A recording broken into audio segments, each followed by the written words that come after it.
we decided very early on that we were going to try and get online as fast as possible. And that was something that always was in the works. This really was just a good kick in the butt to finally get all of these systems and processes in place to make that a reality. And there's certainly a lot of adaptability that was needed there, and things were changing. Welcome to SheEO.world, a podcast about redesigning the world. I'm your host, Vicki Saunders. In each episode, you'll hear from SheEO venture founders, women who are working on the world's to-do list. These innovative business leaders are solving some of the major challenges of our times. Please sit back and be prepared to be inspired. Welcome, Brianne. It's so good to see you. Hello. It's so nice to see you again, too.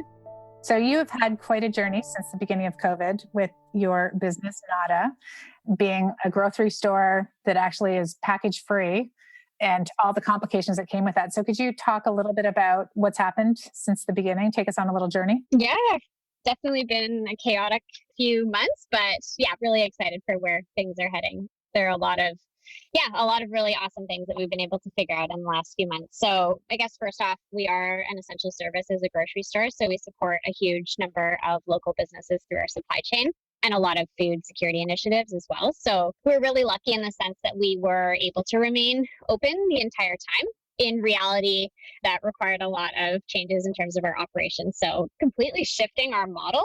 We were really heavily impacted by changes in health and safety regulations. So I know a lot of us are thinking about how much single-use plastic packaging has come back into the picture in the last few months. So that's definitely something that's affected us because in British Columbia, there were regulations that first off prevented customers bringing in their own containers to purchase food, which is something that our core business model is based on and what people are most excited about. And then there were also regulations around package-free or bulk food being sold. In the very beginning, it was prevented completely. And then it switched very quickly to stores being able to sell bulk food, but it needed to be dispensed by team members. So for us, that translated directly into a lot of additional labor costs that needed to be managed because instead of hundreds of customers filling their own containers, it fell onto our team. We gave that a shot. We tried it for a couple of weeks. It did not work at all. It was a lot.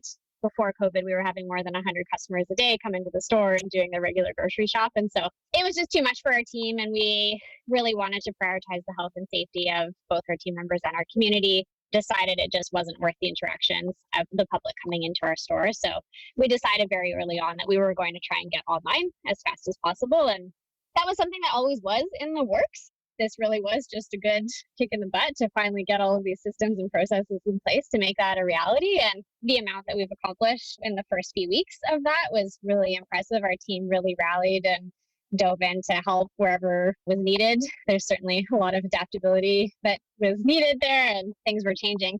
It was actually in the very beginning, was at the point where things were changing every day. We were trying to make decisions and we couldn't think until the end of the week. And we finally got to the point where we could plan a week ahead and 2 weeks ahead. And the dust is finally settled now. But yeah, we're still in an interim model of operation right now. So the store is operating at reduced hours.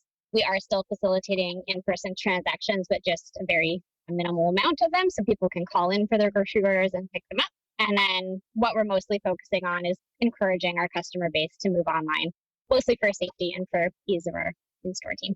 That's great. You're doing delivery too? Yeah, we are. And that actually was not in the plan.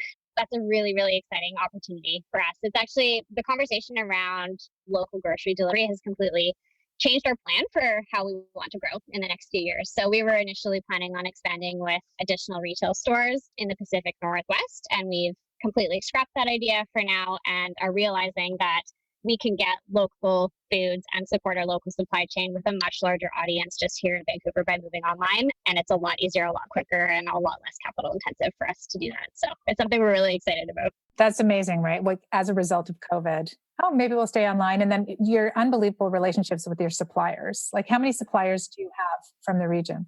We have about 150. So there's, quite a few of them. A lot of them are really small businesses as well. And that's something through a lot of the changes that have happened over the summer. We've essentially done a complete company restructure as a result of this. It really is a different business model. So we have a team of 30 people and every single person is in a different role than what they were 3 months ago. So it's actually been really fun. It's been really exciting. kind of working with people to move them into things they're really interested in. We've promoted a lot of folks. We brought on a lot of passionate and excited people to the team. So we're really excited to see what they can do with us in the next few months. For now, the future is grow the online business instead of the actual footprint, which makes a lot of sense. You have a little uniqueness about your delivery. You're not using cars to deliver? Yeah, we're not using cars. So we are working in partnership with a really amazing community cooperative called Shift Delivery, and they do completely carbon neutral delivery by electric bicycle. So that's something we actually have done a lot of research. We're working with a research team based out of the University of California right now to help us analyze our total carbon footprint. And what's really interesting is we're actually looking at the total carbon footprint of our supply chain, both pre and post COVID. So we'll be really interested to see how things like our purchasing decisions and how people's grocery shopping habits have really impacted our carbon footprint. But that's something that's super exciting as we pivot into online as well, is that there are actually carbon footprint savings by doing delivery models as well for groceries. You have a lot less people in their cars that are driving to the grocery store. People are often doing larger grocery shops in one go. So that's a really exciting aspect for us from an impact standpoint as we work towards our sustainable development goals and trying to reduce our impact on the climate. Amazing. Well, thank you so much for checking in with us. And thanks for your leadership and all the work that you're doing. We're really excited to be supporting you. Yeah, thank you so much. We're so grateful for all the support and looking forward to the next few months. Thank you for listening to the CEO.world podcast. If this conversation resonated with you, please share it with a friend and subscribe on your favorite podcast player. If you'd like more information about SheEO, please visit us at sheo.world. That's SHEEO.world.